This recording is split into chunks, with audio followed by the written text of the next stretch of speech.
Hi, I'm Maria Gonzalez, scrolling through yet another fake review on my restaurant's page. The 100th one this week, all suspiciously similar. All coincidentally, flooding in right after my sister-in-law, Rebecca, opened her restaurant 3 blocks away. Too bad my mother-in-law doesn't realize that Wi-Fi logs don't lie. Chef Maria, you need to see this. Carlos, my head waiter, called from the dining room. It was Tuesday morning, prep time before the lunch rush at Casa Maria, the Mexican restaurant I'd built from the ground up over 5 years of sweat and sacrifice. Wiping my hands on my apron, I stepped out to see Carlos holding his phone, his face tight with concern.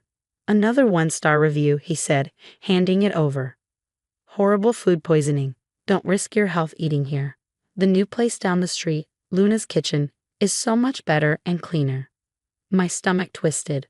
Luna's Kitchen. Rebecca's new restaurant backed by none other than my mother-in-law, Victoria. The timing wasn't just suspicious, it was calculated. That's the 10th review claiming food poisoning this morning, Carlos added grimly. We've already had cancellations. I grabbed my phone and scrolled through the flood of reviews. Each one followed the same pattern. Outrageous claims, glowing praise for Luna's Kitchen, and identical typos. A sloppy smear campaign. Maria, darling. Victoria's voice chimed through the empty dining room. She swept in wearing her usual designer suit and pearls, her air of superiority as suffocating as her perfume. I just heard about these awful reviews.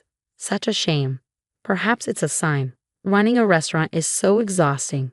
Maybe it's time to consider other ventures. I forced a smile. Victoria, what a surprise. Shouldn't you be at Luna's?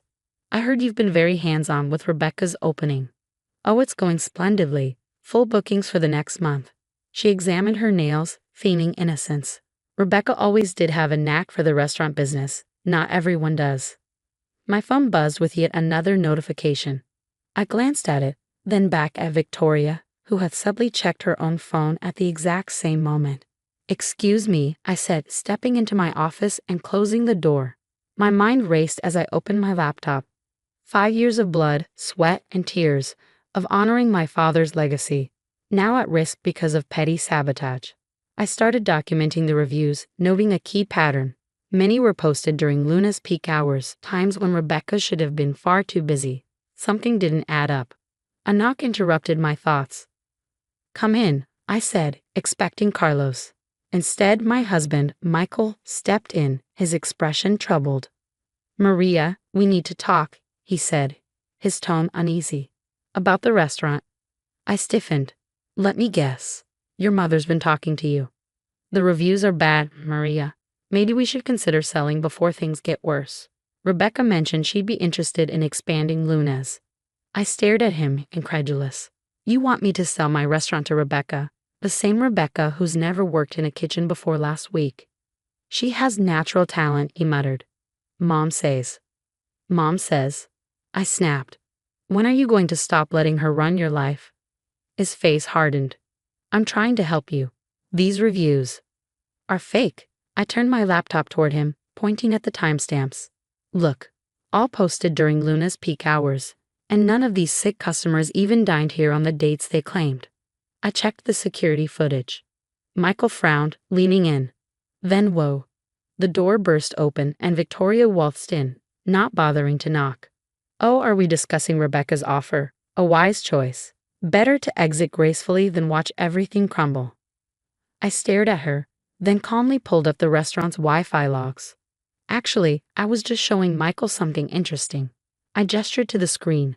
It seems these sick customers left their reviews while connected to Casa Maria's Wi-Fi. During your visits, Victoria. Her confidence wavered. I'm sure there's an explanation. There is. I nodded toward the door. Carlos. Carlos entered, holding up his phone. On it was a still from our security footage. Victoria, sitting alone in the dining room yesterday morning, typing furiously on her phone. Victoria's face twisted with rage. How dare you accuse me? Michael, are you going to let her speak to me this way? But Michael's attention was fixed on the screen, his expression darkening. Mom, what did you do? That evening, after Victoria stormed out and Michael retreated to think things over, I stayed late at Casa Maria, combing through security footage. What I found made my blood boil. Victoria hadn't just been posting fake reviews. She'd also been sneaking Rebecca into the restaurant after hours. Together, they'd photographed our kitchen, recipes, and supplier invoices. "Look at this," I said to Carlos, who had stayed to help. I pointed to the footage of Rebecca at the prep station, snapping photos of my father's secret salsa recipe. Last Tuesday, 2 a.m. No wonder Luna's menu feels so familiar. My phone buzzed with another review. "Found a roach in my enchiladas. Health department should shut this place down. Luna's kitchen is so much cleaner and authentic." "They're getting desperate," Carlos muttered. But something doesn't add up. These reviews mention health code violations, but we just passed inspection last week. A thought struck me, and I pulled up the health department's website, checking the name of our inspector. "James Morton," I read aloud, then froze. "Wait, Victoria's cousin?" Carlos' eyes widened. "The one who came to last year's Christmas party?" I grabbed my phone and called the health department. After a brief conversation, my suspicions were confirmed. Our inspection last week had been fake. Michael walked in just as I was hanging up. "Maria, we need tow." "Not now," I snapped, showing him the evidence. "Your mother didn't just write fake reviews. She used her cousin to stage a fake health inspection." Michael slumped into a chair, his face pale. "I knew she didn't like our marriage, but this is criminal." "It gets worse," I said, pulling up security footage of the staged inspection. "Look who's with him." The video showed Inspector Morton entering through the back door, with Rebecca. "They used the fake inspection to document our kitchen setup," I explained. "Every violation they're posting about matches changes Rebecca made at Luna's. They're not just stealing our recipes, they're trying to frame us for copying them." Michael's phone started buzzing. Victoria's name lit up the screen. He hesitated, then declined the call. Carlos, meanwhile, pointed to Luna's social media. "Chef, look at this. They're offering half off to anyone who shows a screenshot of their negative Casa Maria review." "That's it," Michael said, standing abruptly. "I'm done being manipulated." "Maria, what's our next move?" "First, we gather everything," I said, smiling for the first time in days. "Then we go straight to the real health department and the police." The next morning, Victoria struck first. Real health inspectors arrived at Casa Maria, claiming to investigate multiple complaints. As they combed through our kitchen, I noticed something odd. Our spice rack labels had been swapped. Someone had replaced our FDA-approved spices with unmarked containers. I pulled up the security footage again, and there she was, Victoria, using her spare key to tamper with our kitchen. She'd even thrown away the original containers, which Carlos had already retrieved from the dumpster. "The labels are from Luna's kitchen," Carlos said grimly. "She must have grabbed the wrong ones in her rush." I immediately called Michael, who was meeting with Victoria and Rebecca about Luna's expansion plans. "Put me on speaker," I said when he answered. "Maria, now's not the time," he began. "Oh, I think it is," I cut him off. "Victoria, I have a question. Why do the spices you planted in my kitchen have Luna's address on them?" Silence. Then Rebecca's voice. "What's she talking about?" "Check your phone," I said, sending them screenshots. Victoria swapping the spices, Rebecca photographing our recipes, the fake inspector's visit, and Wi-Fi logs linking the fake reviews to Victoria's visits. "Here's the deal," I continued. "You'll delete the fake reviews and post a public apology. Luna's will acknowledge it stole from Casa Maria, and both of you will resign from the Restaurant Association board and endorse me as your replacement." "That's absurd," Rebecca shrieked. "We've worked so hard."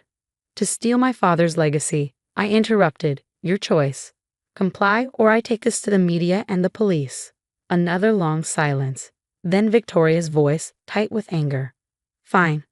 But this stays private. As long as you hold up your end. And Victoria, I'll need your spare key back."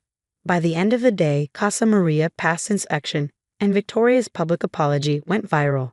Customers flooded back, many sharing messages of support. Michael hugged me tightly.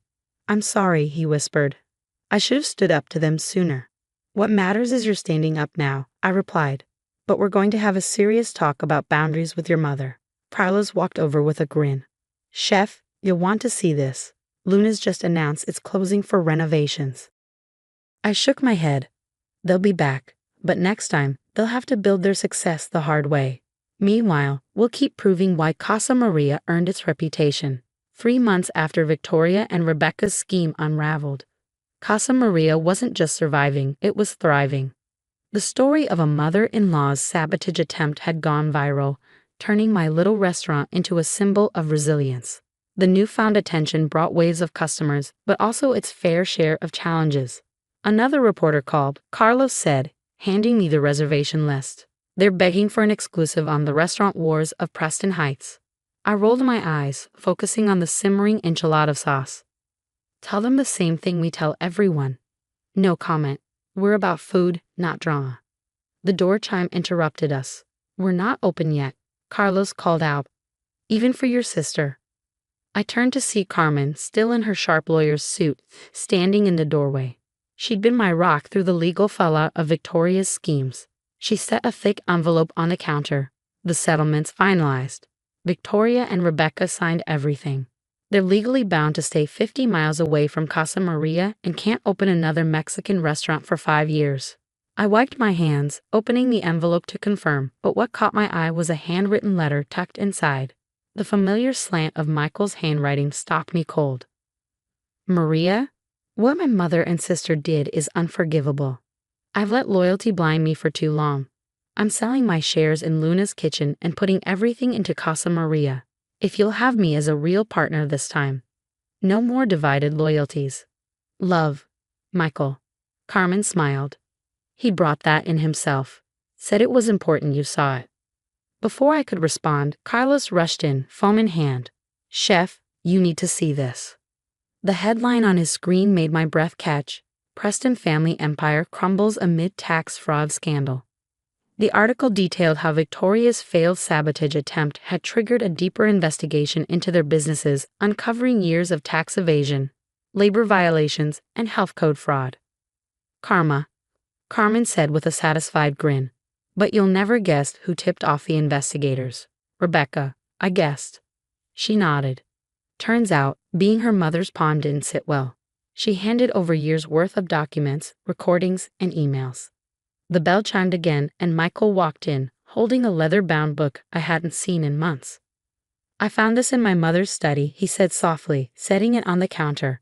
It was my father's original recipe book, the one Victoria had stolen during the fake inspection. As I opened it, running my fingers over the familiar handwriting, Michael added, Rebecca's leaving town. She wanted me to give you this. He handed me another envelope, this one containing a short note. Maria, I was wrong. Stealing from you didn't make me feel successful. It made me feel small. I'm moving to Seattle to start over, the right way this time. Thank you for showing me what real success looks like. Rebecca. That afternoon, as the lunch rush rolled in, the restaurant buzzed with the energy I'd always loved. Happy chatter, clinking plates, the hum of a busy kitchen. Chef, Carlos called, Table 12 wants to thank you personally. I stepped out and froze. Sitting at the table was Inspector Morton, Victoria's cousin, the man who had conducted the fake inspection. I came to apologize, he said, standing awkwardly. Victoria had dirt on me, but that's no excuse. I've resigned from the health department. I studied him for a moment. We're hiring a compliance manager, someone who knows the regulations inside and out. Interested? His jaw dropped.